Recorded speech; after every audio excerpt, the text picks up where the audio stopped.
bienvenue. J'espère que vous avez passé une bonne journée. On arrive à la fin de cette journée. Il reste encore quelques talks, je crois un talk derrière.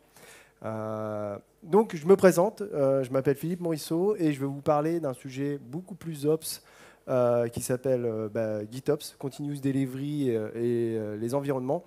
Comment éviter l'enfer? Parce que oui, ça peut devenir l'enfer. Avant tout, je vais me présenter. Je m'appelle Philippe Morisseau. J'ai déjà dit, donc je me répète. C'est au cas où. Voilà, je suis Azure Solution Architect et DevOps Advocate, défenseur du DevOps, si vous voulez. Je suis très teinté Microsoft. Alors, je tiens à vous rassurer, s'il y en a qui sont allergiques à Microsoft, je ne vais pas trop en parler, voire pas du tout. Donc voilà, restez ici. Donc voilà, je passe rapidement. Et puis, on rentre directement dans le vif du sujet. Comment ça peut devenir l'enfer, la gestion des environnements? Je vais vous expliquer. Tout d'abord, faisons un petit rollback. J'ai fait précédemment donc, une conférence qui s'appelait Au secours, le DevOps part en vrille. Et donc, je m'étais attardé vraiment sur les sujets de continuous integration, continuous deployment, comment on faisait pour que notre architecture microservice ou distribuée complexe puisse tenir une démarche DevOps.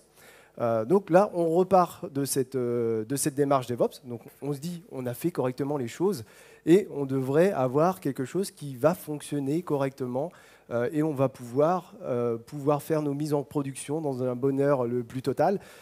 Eh bien, ce n'est pas totalement vrai. Donc, en fait, on reprend donc, notre pipeline de CI/CD. On imagine qu'on a fait notre intégration continue, qu'on déploie sur notre premier environnement de développement, puis du AT, puis de prod, et on est content. On fait du DevOps, enfin en tous les cas, on a mis en place une démarche DevOps d'automatisation jusqu'à la prod, et tout va bien. Sauf que ce que l'on oublie, c'est qu'avec nos packages, on a une configuration. En effet, notre application n'arrive pas toute seule. Elle a besoin, pour fonctionner, d'avoir une configuration. Cette configuration, elle va être propre à notre application, et elle sera différente en fonction de nos environnements. En effet, on va très bien imaginer que sur des environnements de développement, on va avoir une configuration spécifique, sur l'environnement du AT, une autre configuration, et sur l'environnement de prod, une troisième configuration. C'est d'ailleurs pour ça qu'on fait de la configuration. Donc, on se dit, bon, très bien. Donc là, j'ai une première version de mon package, en version 1.1, avec 3 paramètres de configuration. Tout va bien, dans le meilleur des mondes. Youpi. Sauf que on est dans le cycle d'évolution de notre application et donc on décide de préparer la version 2. Et cette version 2 commence à intégrer en fait des nouveaux paramètres ou des modifications sur les paramètres existants. Donc, nos équipes de développement utilisent ces nouveaux paramètres et déjà, il commence à y avoir un petit piège. En effet, il va falloir faire attention à ne pas oublier ces nouveaux paramètres sur les environnements suivants. Nos équipes de dev y pensent immédiatement lorsqu'elles font leur déploiement et disent « Ah, mince, on a oublié le paramètre, on le rajoute vite fait, tac, terminé ». Sauf que elles oublient qu'après, il y a d'autres environnements et il faudra faire la même opération. Donc déjà, premier problème, on risque d'oublier les nouveaux paramètres. Ensuite, on imagine toujours sur notre développement d'application, on détecte sur notre production, sur la version 1, un bug. Eh ouais. Il faut faire un hotfix, donc nos développeurs reprennent la version 1 et décident de sortir un hotfix. Donc, on redéploie une version hotfixée sur notre environnement de dev. OK, sauf que là, notre configuration n'est plus adaptée à notre application. Donc, il faut qu'on fasse un rollback de notre configuration pour pouvoir que cette configuration soit en corrélation avec notre hotfix. Et donc, du coup, qu'est-ce qui se passe si on suit notre cycle dev UAT prod linéaire? Il va falloir, pour pouvoir le déployer en prod, faire un rollback de la configuration sur notre environnement du AT. Et donc là, on va avoir le problème de, déjà, il va falloir gérer ce rollback, et il va falloir peut-être prévenir nos équipes qui sont en train de faire la recette qu'il va y avoir une petite perturbation et que pour pouvoir déployer notre hotfix, on va devoir leur dire « Stop, arrêtez les gars, testez, parce qu'on a un hotfix à envoyer jusqu'en prod. » Bon, déjà, c'est pas top. Le troisième problème qu'on va avoir, c'est les variables d'environnement. Donc là, je vous ai parlé, on a une seule application, donc monolithique. Donc là, on avait notre version, ça marchait très bien. Sauf que, généralement, dans les applications, et on le voit de plus en plus, on va avoir une multitude de composants, donc des applications distribuées ou des applications microservices. Et donc, on va avoir en fait des pipelines de CI/CD qui vont être différents pour chacun des composants qui vont constituer notre application. Et en fait, on va constater que dans ces paramètres qui vont être pour nos différents composants, on va avoir des paramètres qui sont communs, qu'on va appeler des variables d'environnement. On les représente là, donc le paramètre 2 et 3, on les retrouve, c'est tout le temps les mêmes pour les deux composants. Donc, ça s'appelle des variables d'environnement. Donc, on se dit, bah, très bien, on va faire un fichier de configuration d'environnement. Donc, on va avoir notre configuration d'environnement. Mais sauf qu'il peut y avoir une blague, c'est que lorsqu'on fait une évolution de notre configuration d'environnement, on va oublier de dire, au fait, il faut peut-être réinitialiser les différents composants pour qu'ils rechargent la nouvelle configuration. Sinon, bah, on ne va pas comprendre pourquoi notre configuration qui a été modifiée n'a pas été impactée sur nos différents composants.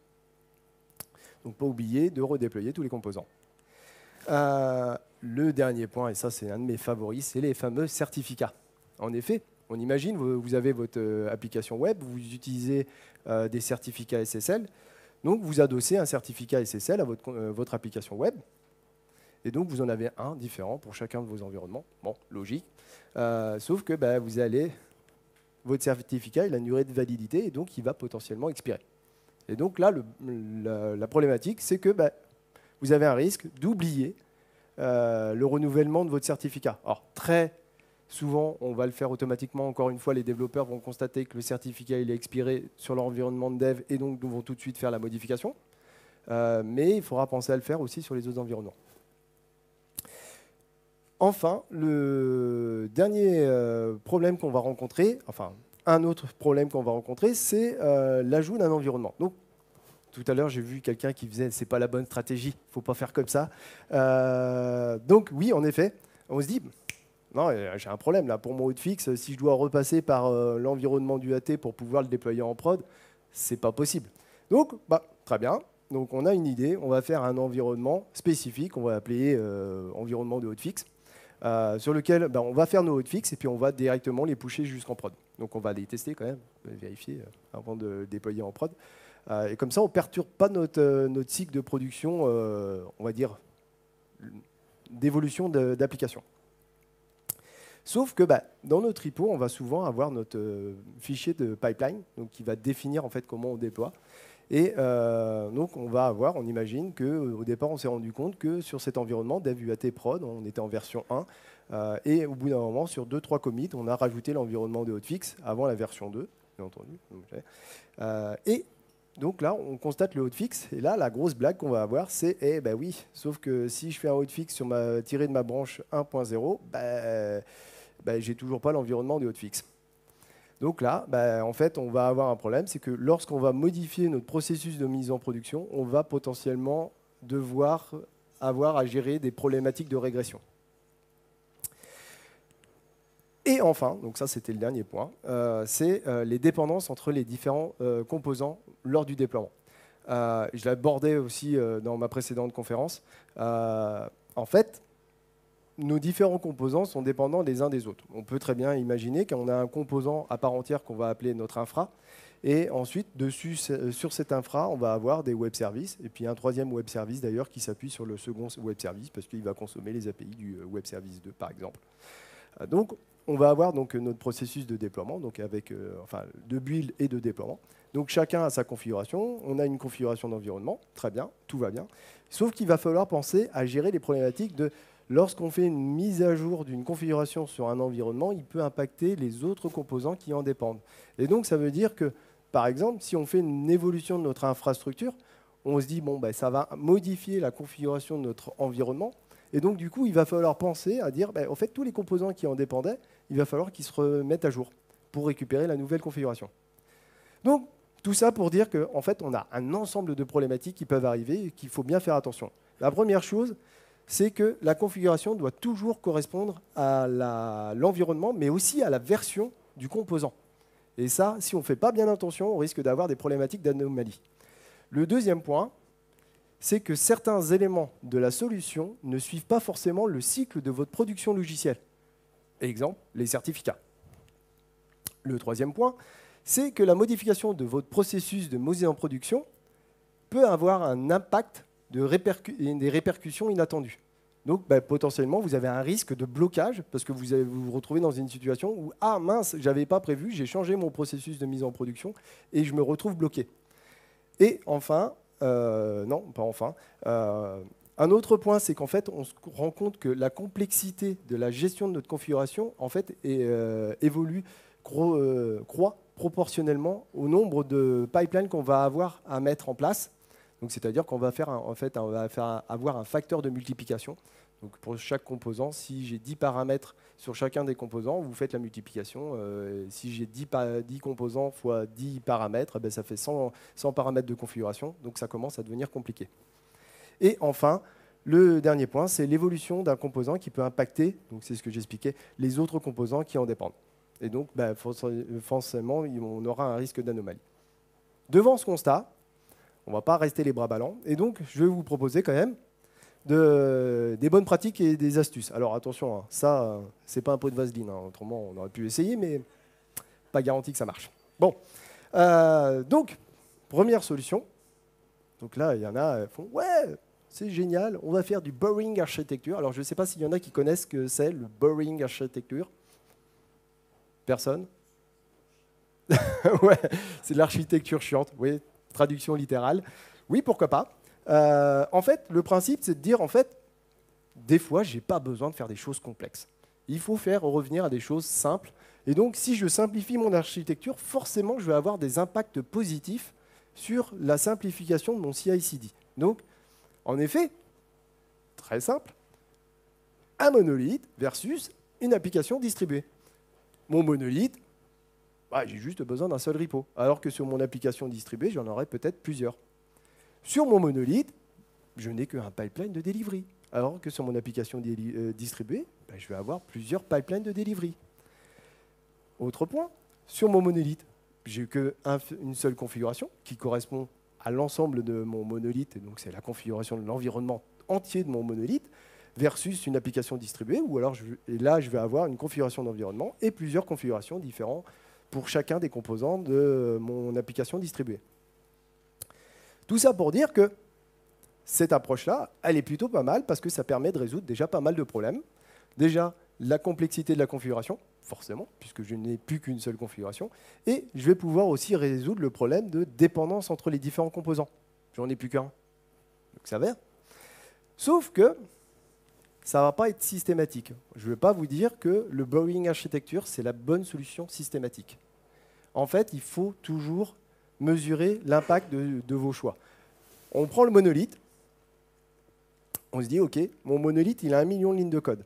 Ça veut dire qu'à chaque fois que je vais faire une mise à jour de mon monolithe, je vais avoir plein de tests unitaires, plein de tests d'intégration, plein de tests fonctionnels à devoir réexécuter systématiquement pour vérifier que je n'ai pas de régression sur mon application. Alors bien entendu, il y en a qui vont me dire « Oui, mais moi j'ai fait un monolithe modulaire et donc du coup, je ne suis pas obligé d'exécuter tous les tests unitaires. » OK, mais dans tous les cas, à un moment donné, vous serez obligé de réexécuter quand même une grande partie de vos tests. Versus une application distribuée où là, comme vous avez découpé votre application en petites briques qui s'exécutent de manière indépendante les unes des autres, vous allez pouvoir découper votre code et donc du coup, vous allez pouvoir découper vos tests unitaires, vos tests d'intégration et vos tests fonctionnels. Tout ça pour dire que le Boring Architecture, c'est une solution, mais il faut mesurer l'impact en termes de mise en production, donc des délais de mise en production, en termes environnemental, parce qu'on va quand même casser un peu l'élasticité de notre application, et en termes de coût, puisqu'on va avoir à la fois un coût sur le build et le déploiement plus important, et un coût aussi sur l'exécution qui sera forcément un peu plus importante parce que moins élastique. L'autre point, et ça, celui-ci, il me tient particulièrement à cœur parce que j'en ai débattu avec pas mal de gens, et moi j'ai développé cette approche-là qui fonctionne plutôt pas mal, donc je vous la propose, c'est de penser cycle de vie. Si on revient un peu, on prend un peu de hauteur sur tous nos composants et qu'on commence à regarder en fait quels sont le cycle de vie. Donc là, j'ai représenté par des petits points les différents moments où j'ai fait des mises en production ou des mises en UAT de mes différents composants. Et là, je constate que sur mon infrastructure, au début, j'en ai fait pas mal, et puis au fur et à mesure, ça s'est éloigné, j'en avais un peu moins. C'est généralement le cas, c'est-à-dire qu'on a très rapidement sur l'infrastructure des évolutions très rapides, et puis au fur et à mesure, ça se stabilise. Et Donc, je vais avoir des composants sur mon infrastructure avec un back-end, un front-end. Et donc, on va constater la même chose. Sauf que, si on regarde de plus près, mon back-end et mon front-end, généralement, hop là, je me suis trompé de bouton. Généralement, on va avoir le back-end et front-end qui vont être déployés au même moment. Tiens, il y a peut-être quelque chose à faire. En effet, on pourrait très bien se dire, en général, mon back-end et mon front-end se déploient tout le temps ensemble. Pourquoi pas faire un seul pipeline et dire, même si c'est deux composants, deux microservices, deux composants de mon application distribuée qui sont différents, qui vont s'exécuter chacun de leur côté, comme ils ont le même cycle de vie, peut-être qu'il faudrait utiliser la même configuration et le même pipeline de déploiement. Parce que, au final, pour moi, d'un point de vue maintenance, c'est plus simple. Et bien entendu, cette démarche-là aussi permet d'identifier vos certificats SSL, de ne pas les oublier. C'est-à-dire que vous faites une ligne de vie pour tous vos certificats, et où les différentes choses, hein, les Personal Access Tokens, enfin tous les trucs qui peuvent expirer au bout d'un moment et qui ne correspondent pas à votre cycle de vie. Si vous commencez à les identifier directement dans votre processus de gestion, eh ben, vous ne les oublierez pas. Beaucoup moins en tous les cas. Donc, du coup, en faisant une approche comme ça, on va pouvoir résoudre déjà deux autres points, qui est le risque d'oubli, donc les éléments de... Je vais y arriver, pardon, excusez-moi. Le fait que certains éléments de votre solution qui ne suivent pas votre cycle de production logicielle, vous les avez déjà identifiés, c'est les fameux certificats, les choses comme ça. Et puis aussi le problème de la complexité. Vous allez pouvoir la réduire un petit peu parce qu'en fait, vous allez certainement regrouper des composants que vous pensiez avoir dans des repos différents. Et en fait, au final, si vous avez l'angle de vue cycle de vie, vous vous dites, en fait, c'est peut-être pas obligé de les avoir dans des repos différents ou dans des pipelines différents. Le deuxième point plutôt, pardon. Non, le troisième point, oui, tout à fait. Proscrire les paramètres inutiles. En effet, donc là, j'ai mon composant avec mon fichier de configuration, avec paramètre 1, paramètre 2, paramètre 3. Bon, très bien. Et puis, on se dit, bon, OK, je vais rajouter un paramétrage pour la gérer mes logs. Donc, du coup, je vais rajouter une petite section où je vais avoir log level. Et puis là, il y a du Microsoft, désolé. Donc, avec trois paramètres, default, trace, Microsoft warning, Microsoft hosting lifetime information. Donc, on va configurer les différents niveaux pour les différentes librairies. Bon, pourquoi pas. Sauf que tout ça, ça rajoute de la complexité au niveau de votre configuration. Vous n'en avez certainement pas besoin. En général, en termes de configuration de votre composant, vous pouvez assez facilement dire, en fait, ça, c'est peut-être un mode verbose. Et donc, du coup, pourquoi pas remplacer ça par un verbose et puis dans votre composant, dire, en fait, verbose, ça correspond à cette configuration-là. Parce qu'au final, en termes opérationnels, tout ça, vous n'en avez pas besoin. Vous avez juste besoin de dire, au fait, c'est quoi le niveau de log que je veux avoir pour mon composant. Vous allez simplifier en enlevant ces paramètres-là. Deuxième problématique qu'on rencontre, que j'ai vu de nombreuses fois, est-ce qu'il y en a qui ont remarqué les problèmes dans cette configuration? Alors, voilà, ça se passe ici. En fait, là, on a mis le nom du serveur, le login et le password. Et puis, en fait, il y en a un autre développeur qui s'est dit « Ouais, mais en fait, j'ai besoin de la connection string. Donc, en fait, j'ai mis la connection string. » Sauf qu'en fait, on se rend compte que le serveur, il est répété deux fois. Le login, il est répété deux fois. Et le serveur password, il est répété deux fois. Donc, ça veut dire que d'un point de vue opérationnel, si à un moment donné, on change le mot de passe de la base de données, de notre base de données SQL, ou je ne sais pas, PGSQL, enfin peu importe, on s'en fout. On va devoir le remplacer ici et ici. Donc ça, ce n'est pas une bonne pratique. Donc déjà, soit on supprime celui-ci, et puis on se dit, voilà, j'ai trois paramètres, ou alors on se dit, j'ai pas besoin de ces trois paramètres, et je garde en fait que ma connection string. Dans tous les cas, il y en a qui sont en trop. Donc en faisant ça, c'est une petite chose, ça c'est pas compliqué.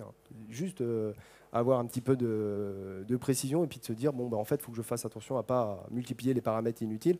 On va réduire la complexité de notre configuration, tout simplement. Encore une fois, réduire les paramètres, ça ne veut pas dire les supprimer. Je ne vous dis pas de supprimer. En fait, c'est un juste niveau, en fait, entre le nombre de pipelines que vous avez besoin et le nombre de paramètres. Si vous penchez trop d'un côté, vous allez avoir quelque chose de distribué et complexe. Et si vous penchez complètement de l'autre côté, vous allez avoir un monolithe exigeant. Monolithe exigeant, ça veut dire qu'en termes de paramétrage, vous ne pouvez rien faire et ça va vous énerver parce que ça ne sera pas adaptable. Donc, du coup, c'est un juste milieu. Encore une fois, c'est variable à chaque fois. Je vais y arriver. C'est variable pour chaque application. Je ne peux pas vous dire, ouais, il faut autant de paramètres par composant. Non, ça c'est impossible. C'est un juste milieu et c'est vous qui devez prendre conscience que trop de paramètres va faire que votre application va être compliquée à gérer et pas assez, ça va être galère à maintenir. Et dans l'autre sens, une application trop distribuée, ça va être compliqué à maintenir. Et dans un monolithe, ça va être, certes, peut-être beaucoup plus facile à maintenir, mais peut-être que vous aurez des problématiques en termes de coût, de scalabilité, d'élasticité de votre application. Donc, déjà, un autre point aussi, c'est le fameux problème de tout à l'heure avec notre branche de hotfix. Une bonne petite pratique que moi je mets systématiquement en place dans mes équipes, c'est parce qu'on ne sait pas, on ne maîtrise pas les besoins de nos clients et du jour au lendemain, il peut nous dire en fait j'ai besoin d'un environnement de perf, ça arrive. Et donc du coup, une pratique, c'est de dire bon ok, quand je rajoute un environnement, même si j'ai pas de montée de version fonctionnelle de mon application, je vais quand même tirer une branche pour m'assurer que je suis capable de déployer mon application avec le nouveau processus de mise en production. Alors certes, on me dit, ouais, mais ce n'est pas une évolution fonctionnelle. Oui, mais pour votre mise en production, c'est essentiel. Parce qu'en faisant ça, vous vous assurez que après toutes les autres montées de version, vous serez tranquille. Parce que vous avez le même processus de mise en production et vous n'aurez pas de blocage. Donc en faisant ça, là déjà, vous réduisez en fait, le problème sur le risque de blocage, sur la modification de processus de mise en production. Et je ne vous ai toujours pas parlé de GitOps. Merde.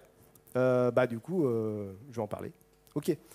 Donc on repart sur notre monolithe versus notre distribué. Bon. Alors une démarche GitOps pour un monolithe, on va l'oublier, c'est pas très utile. Enfin, pas une grosse valeur ajoutée. Par contre, sur des applications distribuées, ça peut être intéressant. En effet, vous n'avez peut-être pas le choix. Donc là, vous avez une application qui est distribuée. Et donc, vous vous confrontez à cette problématique de gérer vos différents paramètres de configuration. Et donc, vous vous dites, mince, comment je pourrais faire pour pouvoir simplifier tout ça? Parce que j'ai essayé de faire toutes les bonnes pratiques qu'on m'a dit et j'y arrive toujours pas, c'est compliqué. Et du coup, le GitOps peut vous aider pour ça. Dans un premier temps, en fait, on va identifier les paramètres qui vont nous poser le plus problème. En fait, on a quatre grandes catégories de paramètres. Les paramètres qui sont dédiés à vos composants, donc spécifiques, c'est-à-dire qui ne sont pas partageables avec un autre composant. Les paramètres qui sont liés au déploiement de votre composant, donc qui ne changeront pas tout le long de la vie de votre version de votre composant. Ceux qui ne sont pas liés au déploiement, donc grosso modo, les certificats, les feature flags, des choses comme ça, donc que vous allez activer à tout moment, enfin modifier à tout moment. Et puis, les paramètres qui sont communs, vos variables d'environnement. Donc, ça peut être des clés d'accès, des endpoints, etc. Enfin, tout plein de choses. Donc, dans tout ça, alors je les ai fait recouper parce que forcément, ce n'est pas systématiquement dédié. Ça peut être du dédié non lié au déploiement, du commun lié au déploiement, etc. Voilà. Et donc, en fait, ceux qui vont vraiment nous poser problème, c'est ces deux-là. Ceux qui sont communs et ceux qui ne sont pas liés au déploiement. Les deux autres, en général, vous allez déployer au moment où vous allez faire votre déploiement de votre composant. Le problème, il est vite réglé. Pour cela, c'est un autre sujet. Et donc là, la démarche GitOps va nous aider. On va mettre ces paramètres-là dans un repo Git. Et puis on se dit, voilà, en plus c'est vachement bien le repo Git parce qu'en fait, à chaque fois qu'on fait une modification, on fait un commit et hop, on a une montée de version. En fait, ça correspond à une modification de notre configuration. Et donc on peut à tout moment faire un rollback. Génial. En faisant un retour arrière sur le précédent commit. Donc là, on fait ça, puis on dit, en fait, je vais mettre un pipeline, et puis mon pipeline va déployer la configuration sur mes différents composants, de manière autonome. Donc là, on imagine, on met notre pipeline de CI/CD, on met une démarche DevOps, etc., tac, tac, et on se dit, voilà, on a un composant qui gère nos configurations pour nos paramètres qui ne sont pas liés au déploiement et qui sont communs.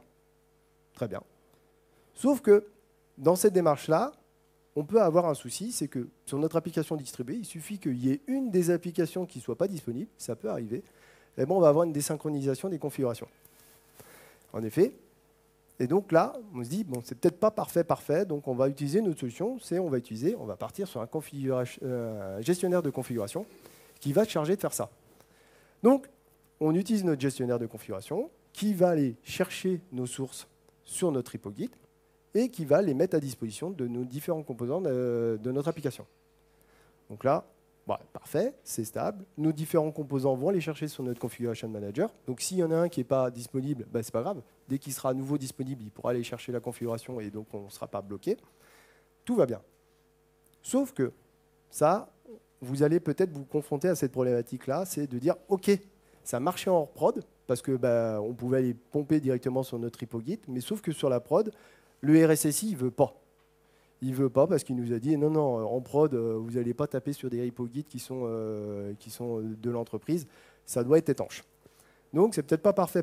Donc, un mix des deux, c'est de dire, en fait, ce qu'on va faire, c'est qu'on va pusher la configuration sur notre Configuration Manager, et notre Configuration Manager, lui, va mettre à disposition notre configuration à nos différents composants. Et en faisant ça, on va résoudre tous nos problèmes. Enfin, tout. En partie nos problèmes. Donc, je reviens sur notre problème de configuration. Donc, on faisait un hotfix, et puis là, on se retrouvait dans une situation où on avait nos paramètres qui changeaient, et il ne fallait pas oublier la modification de nos paramètres, faire un rollback sur les paramètres. Et avec notre Configuration Manager, on va avoir la capacité, enfin, avec la majorité des Configuration Managers, on va avoir la possibilité de pouvoir lui dire, en fait, je veux la configuration qui correspond à la version 1.0. Et donc là, comme je suis sur la version 1.0.1, du coup, je peux dire, c'est la config qui correspond à la version 1.0 et pas la version 2. Donc du coup, on se retrouve dans une situation beaucoup plus facile, c'est de faire un rollback de notre composant et automatiquement, notre Configuration Manager va détecter, ah oui, il a fait un rollback, donc je dois recharger la configuration qui était précédente. Vous êtes autonome. La problématique des variables d'environnement va être gérée aussi avec le Configuration Manager, puisque dans ce cas-là, vous mettez dans votre gestionnaire de configuration vos variables d'environnement, et donc automatiquement, tous vos composants vont aller se sourcer sur ce gestionnaire de configuration. Donc là, pas de risque de désynchronisation avec le composant A qui a tel paramètre d'environnement et l'autre qui a un autre paramètre d'environnement parce qu'il n'a pas rafraîchi correctement ou il n'a pas été informé. Et autre point, sur l'expiration des certificats, vous allez pouvoir le gérer beaucoup plus facilement, puisque lorsque vous allez utiliser votre Configuration Manager, votre Configuration Manager va vous mettre accès à votre certificat automatiquement. Vous allez pouvoir aussi gérer, anticiper, mettre à disposition le prochain certificat dans le Configuration Manager, et le jour où le certificat sera expiré, l'autre sera tout de suite disponible. Vous n'aurez pas d'interruption de service. Pareil pour les dépendances de déploiement. Donc là, on avait l'exemple de notre mise à jour de notre infrastructure qui avait un impact, qui faisait donc une modification de la configuration d'environnement, et donc du coup, qui devait mettre à jour tous les web services. Même principe. Là, on va dire, je mets à jour ma configuration d'environnement, et donc le Configuration Manager, lui, il est informé automatiquement, et tous nos composants récupèrent cette nouvelle configuration de manière automatique. Donc, on se rend compte qu'en mettant en place un Configuration Manager, on va résoudre pas mal de soucis. Le premier point, c'est le fait que la configuration doit toujours correspondre à l'environnement, mais aussi à la version. Donc là, on voit bien, avec le Configuration Manager, on sait faire la différence entre... on se base directement sur la version du composant qui est déployé sur l'environnement. Et donc, du coup, on ne se passe pas trop la question de dire « Ah oui, il faut que je fasse un rollback de la configuration ». Il le fait pour vous. Le deuxième point, c'est le risque d'oubli lorsque des éléments de votre application, votre solution ne suivent pas le cycle de logiciel. Du coup, là, vous pouvez déjà, par anticipation, charger, provisionner vos certificats SSL, par exemple. Et donc, du coup, le Configuration Manager se chargera de lui-même de switcher de certificats SSL tout seul. Et enfin, l'évolution du composant qui peut impacter les autres composants qui en dépendent. Là, vous avez pu le voir, le Configuration Manager informe automatiquement tous les composants qu'il y a eu une mise à jour de la configuration. Et donc, du coup, tous les composants qui en dépendaient sont informés. Ceci dit, il y a quand même quelques petits trucs importants à prendre en compte. Donc là, on mettait notre configuration dans notre repo Git. Mais le repo Git, ce n'est pas une poubelle. Ne mettez pas tout et n'importe quoi dans ce repo Git. En effet, dans vos paramètres de configuration, vous avez peut-être des informations qui sont sensibles. Et donc, par exemple, vous avez peut-être des chaînes de connexion à vos bases de données, des choses comme ça. Et vous ne voulez pas que ce soit accessible dans un repo Git à tout le monde. Certainement pas. Et je pense que votre RSSI ne sera pas d'accord du tout que ce soit quelque chose qui soit open source. Enfin, en tous les cas, accessible à n'importe quel développeur. Ce n'est pas une bonne pratique. Donc là, j'ai plutôt tendance à dire, en fait, faites en sorte que ces informations-là soient mises dans un coffre et que vous mettiez dans votre configuration le lien vers l'emplacement dans le coffre. Ainsi, vous allez dire à vos différents composants, au fait, si tu as besoin de la connection string, de l'API key ou du client secret, va te sourcer dans le coffre. Et donc, comme ça, vous n'avez plus de problème de sécurité. Vous avez autorisé vos différents composants à aller se sourcer dans le coffre. Et donc, du coup, sur votre repo Git, vous n'avez aucun secret. Il faut avoir un coffre. L'autre souci, c'était les certificats. Allez pas mettre vos certificats directement dans votre repo Git. C'est dégueulasse, ça ne se fait pas. Donc, là, la bonne solution, c'est de dire le certificat, je le mets dans mon Vault, et automatiquement, je mets, dans le même principe, je mets le lien vers le Vault dans ma configuration d'environnement. Et donc, je vais dire à mes différents composants, allez chercher le certificat quand vous en avez besoin dans le coffre, en pensant cycle de vie. Le deuxième point, bon, ça paraît assez évident, mais limiter le paramétrage. Je ne dis pas qu'il faut supprimer le paramétrage, mais il y a des paramètres qui ne servent à rien. Pensez, en termes d'exploitation, est-ce que j'ai besoin de ce paramètre-là? Est-ce que j'en ai réellement besoin? Si vous n'en avez pas besoin, ça veut dire que vous devez trouver une autre solution. Et le troisième point, il faudrait promouvoir un peu la démarche GitOps. Si vous y arrivez, si vous vous retrouvez quand même dans une situation où votre gestion d'environnement et vos paramètres sont quand même complexes, à ce moment-là, le GitOps peut être, et certainement même, une bonne solution pour pouvoir faire en sorte que ce soit déjà plus facile en termes de gestion. Et c'est tout pour moi. Je vous remercie.